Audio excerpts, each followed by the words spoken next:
He then gives the explanation of why we've been chosen. He says, Huwa ajtabakum. The easy translation of Huwa ajtabakum is, in fact, He's the one. He has selected you. He has chosen you. But the Arabic word here for choosing, or ijtiba, the word that's selected here by Allah, is very special. If you say the word ikhtiyar, which is also a word for choice, then it comes from the word khair, meaning you prefer something or something is, you make a better choice. That's ikhtiyar. You can say istafa or istifa in the Arabic language, which comes from safwa, purity.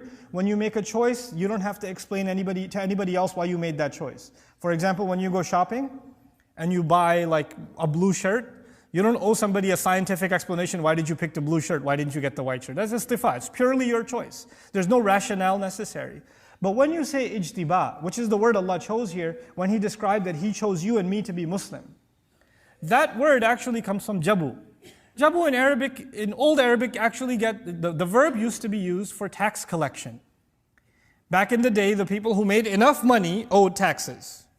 Obviously, even now, you have to be above a certain level minimum income before you're qualified to be selected for tax collection. Ijtiba actually means to make a choice based on qualifications. So in other words, when you get hired for a job, or if you're fixing your car, or you're tightening a screw or something and you pick the right tool for that job, you just did ijtiba. Because if you pick any other tool, it doesn't do the job. When you make the right choice for the right job, that is called ijtiba. In other words, what I'm trying to tell you and what I'm trying to remind myself of is that when Allah honored you and me to be Muslim, the fact that you and I say La ilaha illallah, the fact that you and I have the gift of saying Muhammadur Rasulullah sallallahu alayhi wasallam is actually a very precise choice from Allah of you and me. There were plenty of other human beings available before Allah on this planet, and Allah chose precisely you and me to be Muslim for a task that He has. Because ijtiba is done for a particular purpose, for a task. So now, we aren't just chosen to be Muslim, we're chosen to be Muslim because we have a mission in front of us. And that mission He already describes is you have to struggle for Allah as is worthy of the struggle that should be made for Him. Huwa ajtabakum wama, and then he adds finally, now that I realize I've been chosen, even though I've been chosen, I'm still thinking this is too hard of a job. How am I going to do this? Fine. Allah sees something in me I don't even see it in myself. I don't even see what's so special about me. Why did I get chosen? There's so many better people out there. But and this is too hard anyway. Islam is way too hard. What Allah is asking of me is too much. I can't do it. And what are the next words from Allah Himself? وَمَا جَعَلَ عَلَيْكُمْ فِي الدِّينِ مِنْ حَرَجٍ. He did not place for you in the religion any difficulty, any discomfort, any tightness whatsoever.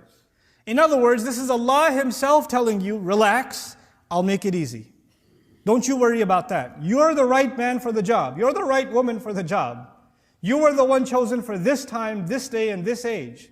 When you look around now, you see that Muslims we're the target of media attention, political craziness. I travel to England all the time. But this last time I traveled, I got exhaustively questioned. What are you doing here? I got questioned, like, why are you here? That's never happened before. So things are becoming tougher and tougher for Muslims. They are, in many, many ways. But that's okay. You know what? Allah chose you and me to be born in this generation, in this day and age, knowing full well these are the trials we're going to have. And the best people qualified to struggle in these trials are the Muslims alive today.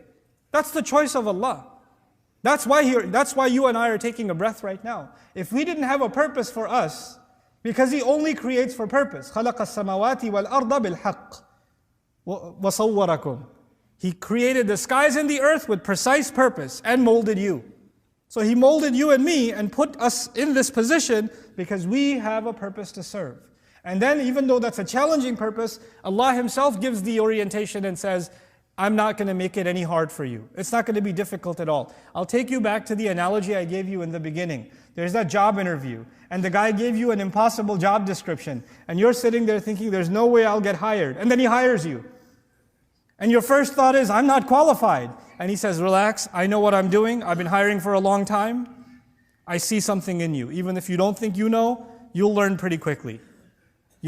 I know talent when I see it. So he's encouraging you and he's acknowledging you in a way that you didn't even think you saw in yourself. The other thing that's happening here is every Muslim is supposed to see value in themselves. No believer can think that they're useless before Allah, that they're pointless, that they're meaningless before Allah. They're worthless. They are worthy of Allah. They're worthy because Allah made a special choice of them. A special choice of them. Download our mobile applications or register on our official website to get access to exclusive content. Links given in description of video.